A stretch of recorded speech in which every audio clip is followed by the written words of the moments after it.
Il est vrai que lorsqu'on parle de père dragon, il ne faut pas être allergique au mot dragon tant qu'il est omniprésent dans le quotidien des seigneurs Targaryens.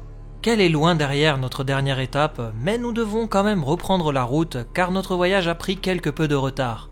Point de panique, on va passer à la vitesse supérieure désormais, vu que le royaume n'est plus bouclé par le fléau de printemps. Quelle sera notre prochaine étape, me direz-vous? Ni plus ni moins que le Conflant, où nous attendent les seigneurs Tully de Vivzeg. Il paraît qu'on nous réserve aussi une visite de la lugubre forteresse d'Harrenhal. Alors soyez prévenus, 2 explorations pour le prix d'une, ça n'arrive pas tous les jours.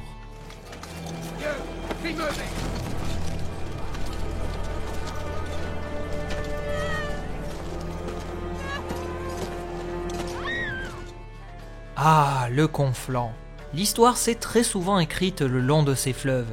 Nul territoire de Westeros n'a vu autant de batailles et de rois s'élever puis chuter précipitamment. Outre le fait qu'il a la particularité de toucher chaque région de Westeros, Hormis les îles de Fer, d'Orne et les terres de l'orage, le Conflant est avant toute chose une terre fertile et riche, d'où la certaine convoitise qu'elle attise. Pendant de nombreux siècles, d'innombrables petits royaumes ont vu le jour dans cette vaste région, et le Conflant a été tour à tour dominé par de grandes familles. L'une d'entre elles, la plus puissante et emblématique, n'est autre que la famille Tully. À l'époque où les premiers hommes gouvernaient encore le Conflant, la maison Alluve résistait vaillamment face aux assauts répétés des rois Andal.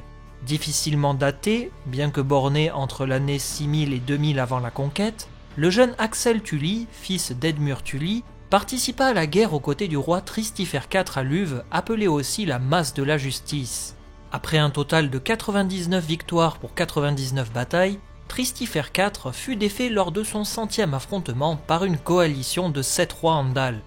Les Tully se placèrent sous la protection d'un seigneur Andal qui leur octroya des terres au niveau de la rue Furk et la culbute. C'est à cet endroit qu'Axel Tully décida de construire sa forteresse qui prendra le nom de Vivzeg. Le site choisi se révéla vite stratégique pour les Tully, bien qu'il s'agisse d'un château plutôt modeste en comparaison des autres seigneuries de Westeros. De forme triangulaire, la forteresse adopte un style architectural classique avec une grande tour à chaque angle, le tout ancré dans l'eau. Un pont-levis permet d'ouvrir et de verrouiller intégralement la citadelle. On accède ainsi à des jardins, dont un bois sacré, ce qui témoigne du long passé de la famille Tully avant qu'elle n'adopte la foi des Sept, construisant par la suite un septuaire mais en laissant le bois sacré intact. Le donjon principal, lui aussi de forme triangulaire, abrite les appartements du seigneur et de sa famille. On peut être reçu dans la grande salle aux fenêtres ornées de vitraux ou bien une salle d'audience privée. Vivzeg a la particularité de pouvoir se transformer en île si elle se sent menacée. Construite dans l'eau pour 2 des côtés du triangle, le 3e côté est terrestre. Mais un système ingénieux de vannes permet au seigneur Tully de noyer ce côté avec une large douve, transformant ainsi la forteresse en île. C'est le seul système de vannes à Westeros, et il reste encore aujourd'hui un cas d'étude intéressant pour tout ingénieur. Des assaillants souhaitant attaquer le château devront alors scinder leurs forces en 3 pour maintenir un siège sur les 3 faces de Vivzeg. Souvent assiégée au fil des siècles, la forteresse des Tully a rarement été prise et jamais elle ne fut prise lors d'un assaut. Avec l'arrivée d'Aegon Targaryen et la création du trône de fer, le nouveau sire décida de récompenser les Tully pour leur fidélité dans la guerre. En plus de les avoir nommés gouverneurs du Conflant, le conquérant ira jusqu'à proposer le poste de main du roi à Edmure Tully, qui conserva son rôle pendant 2 années avant de démissionner et retourner à Vivzeg, estimant que ses enfants avaient plus besoin de lui après la mort de leur mère que le royaume. Pendant ses nombreuses pérégrinations royales, Aegon rendra visite très souvent à ses amis Tully et n'hésitera pas à organiser un tournoi sur place en l'an 28 après la conquête. C'est à cette époque que son fils Maegor recevra le titre de chevalier du haut de ses 16 ans, faisant de lui le plus jeune chevalier du royaume. Plus tard, Vivzeg recevra également la visite des rois Aenys Ier et Jaehaerys Ier, faisant de ce château un lieu incontournable lors de leurs voyages royaux. Mais avant d'être placé sous la bannière des Tully grâce à la conquête d'Aegon, le Conflant était la cible de ses voisins, en particulier le Val, les terres de l'orage ou encore les îles de fer. Ceci conduisit inexorablement à des longues guerres pesantes sur ce vaste territoire, voyant tour à tour les Harines, Durandon ou Ferney l'emporter. Plus d'un roi de la rivière fut renversé et chaque bataille servait à préparer la suivante. Pendant 3 générations, la maison Chénue des îles de fer gouverna avec une main autoritaire le Conflant.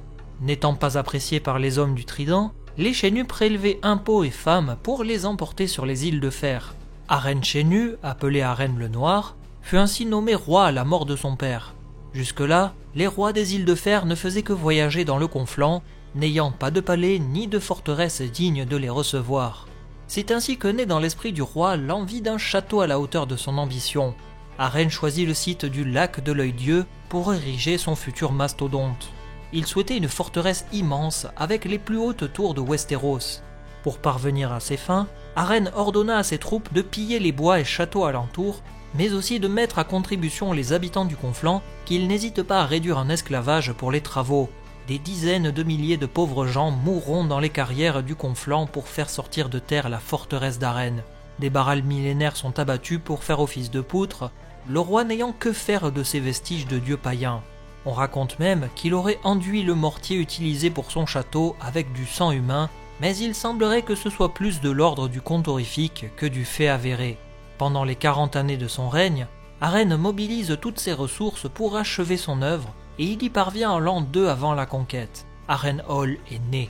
De loin, la forteresse donne une impression démentielle. Du haut de ses tours et murailles, une armée ennemie ressemble à une armée d'insectes au pied d'une gigantesque armoire. À l'intérieur, tout est démesuré, de la taille des portes aux poutres en passant par les tours. Tout est gigantesque. 5 tours forment la citadelle principale, trônant au centre de la forteresse, et le nom donné par Arène à ces tours a depuis été oublié. Tous les moyens sont là pour assurer le confort au roi et à ses troupes. On y trouve une armurerie, des salles d'audience, un immense réfectoire, des cuisines, des thermes aussi imposants que ceux qu'on trouve à Essos dans les cités libres, une arène de combat pour distraire la cour royale, etc. Et il est dit que la dernière pierre fut posée à l'instant même où Aegon posait le pied sur Westeros pour lancer sa conquête. C'était tout un symbole. Le prétendant targaryen s'avance alors vers Harrenhal pour affronter Arène le Noir, retranché derrière ses hautes murailles avec ses bannerets. Trahi par une grande partie des seigneurs du Trident, dont les Tully, la rencontre entre Aegon et Arène au pied du château ne laissait rien présager de bon. Orgueilleux et sûr de lui, le roi des îles de fer annonce qu'il ne craint rien et que la pierre ne peut pas brûler même devant le feu du dragon. Alors qu'il se pensait en sécurité avec sa famille, Balerion fond depuis le ciel sur ses ennemis à une vitesse fulgurante, déversant sa rage et furie sur Harrenhal. La puissance de la terreur noire fut si importante que la pierre commença à fondre et les 5 tours de la forteresse donnaient une impression de se tordre et fondre comme des bougies au cœur d'une fournaise. La pierre noircie, les cadavres des Fernés et leurs alliés se comptaient par centaines, tandis que la maison Chênue disparaissait. Dès cet instant, Harrenhal ne sera plus considérée comme une forteresse normale et la légende noire du château sera alimentée en continu par les événements tragiques qui s'y dérouleront. Les tours qui ont été tordues par le feu seront désormais nommées les tours de la veuve, l'horreur, le bûcher du roi, la plaintive et celle des spectres qui est la plus en ruine des 5. La forteresse passera de famille en famille et chaque occupant verra naître son lot d'histoires sordides. Tout d'abord la famille Coerys, alliée de la première heure à Aegon, qui hérite d'Harrenhal en l'an 2 après la conquête, avant de se faire massacrer par les troupes d'Arène le Rouge, le fils prétendu d'Arène le Noir, qui aurait survécu au fléau du dragon Balerion. La maison Coerys disparaît lors de cette tragique attaque, laissant la forteresse à la maison Herpivois qui seront des fidèles serviteurs sous le règne de Maegor. C'est d'ailleurs devant la forteresse, près du lac de l'Œil-Dieu, que le roi Maegor massacrera son neveu Aegon Targaryen et son dragon, détruisant cette petite rébellion et accentuant la légende noire d'Harrenhal. Les Herpivois tomberont plus tard en disgrâce et se feront complètement exterminer par le tyrannique roi Targaryen. Soucieux d'attribuer la forteresse à un guerrier robuste, Maegor organisera une mêlée de 23 combattants et offrira le château en ruine aux gagnants. Le champion de la maison Tourelle l'emporte, mais meurt des suites de ses blessures. Ses héritiers vont garder Harrenhal pendant plusieurs années, accueillant même le roi Jaehaerys Ier lors de ses pérégrinations royales, avant de voir une nouvelle locataire se présenter, Rhaena Targaryen, l'ancienne reine et femme de Maegor le Cruel. Le dernier Tourelle meurt dans des circonstances mystérieuses, sans héritier, peu après l'arrivée de Rhaena. Elle régnera sur le château et ses environs, la population la considérant comme une sorcière, mais il n'en est rien. Elle meurt une dizaine d'années ensuite, et son corps sera incinéré sur place selon les instructions de Jaehaerys Ier. Ce dernier lègue Harrenhal à la maison Fort, accueillant par la même occasion le Grand Conseil de l'an 101 où Jaehaerys Ier convoque tous les seigneurs de Westeros pour désigner son successeur après la mort de son dernier héritier direct. Harrenhal est désigné pour cet immense événement car c'est la plus grande forteresse du royaume. Alors qu'on pensait les malédictions loin derrière, la mythique place forte est en proie à un grand incendie pendant le règne de Viserys Ier, voyant la mort d'une grande partie des habitants et membres de la famille Faure. Sous la terrible danse des dragons, la forteresse tombera sous l'emprise de Rhaenyra Targaryen, qui épargnera la vie des Faures restés fidèles à Aegon II. Peu après, l'armée royale d'Aegon II, menée par Sir Criston Cole et Aemond Targaryen, parviendra jusqu'à la forteresse et ils la trouveront vide. Rhaenyra s'est en effet retirée en secret pour prendre d'assaut la capitale Port-Réal, vidée de son armée loyaliste. Fou de rage, Aemond Targaryen fera alors exécuter tous les forts, éteignant ainsi leur lignée. La forteresse deviendra un enjeu stratégique durant le reste de la danse des dragons et sera le théâtre d'un affrontement sanglant opposant les princes Daemon et Aemond Targaryen sur le dos de leurs dragons. Une bataille dans le ciel qui résonne encore dans les mémoires, voyant la mort des deux Targaryens et de leurs dragons face à Harrenhal. Sans propriétaire officiel, le château tombe alors sous la gouvernance d'Alice Rivers, une bâtarde qui aurait servi comme nourrice durant la danse des dragons et qui aurait eu un fils avec le prince Aemond Targaryen. Surnommée la reine sorcière, elle s'entoura de brigands et voyous et gouverna Harrenhal et ses environs en usant de terreur. Elle parviendra à repousser les troupes envoyées par le roi Aegon III pour la déloger, et certains disent qu'elle était une magicienne très puissante, ce qui lui permit de tenir le château pendant quasiment 20 ans avant que ce dernier ne passe on ne sait comment sous la domination de la maison Lodson. Ils jouiront eux aussi d'une terrible réputation, notamment sous le règne de Danelle Lodson, surnommée la folle Danelle, qui, selon les légendes, envoyait des chauves-souris géantes capturer des enfants et prenait des bains de sang tout en donnant de grands banquets où l'on servait de la chair humaine. Renversés sous le règne de Maekar, les Lodson disparaissent à leur tour au profil des Went, qui à ce jour gouvernent encore la forteresse. Ils organiseront un immense tournoi sous le règne d'Aerys II le roi fou, lançant le jeu des trônes en amont d'une rébellion bien trop connue. On peut également noter que les Went offriront la main d'une de leurs filles à Oster Tully, le sire de Vivzeg, réunissant par la même occasion les deux maisons et forteresses après des siècles de malheur dans le conflant. Malgré cela, Harrenhal reste une forteresse hantée par les fantômes de ses nombreux maîtres et occupants. Pour ce qui est de la série Game of Thrones, le choix a été fait de nous représenter deux forteresses aux allures toujours plus réalistes que dans les livres. On notera que l'aspect de Vivzeg dévie de la description faite dans le Trône de Fer, nous proposant un château massif et non avec son aspect élancé et triangulaire comme dans les livres.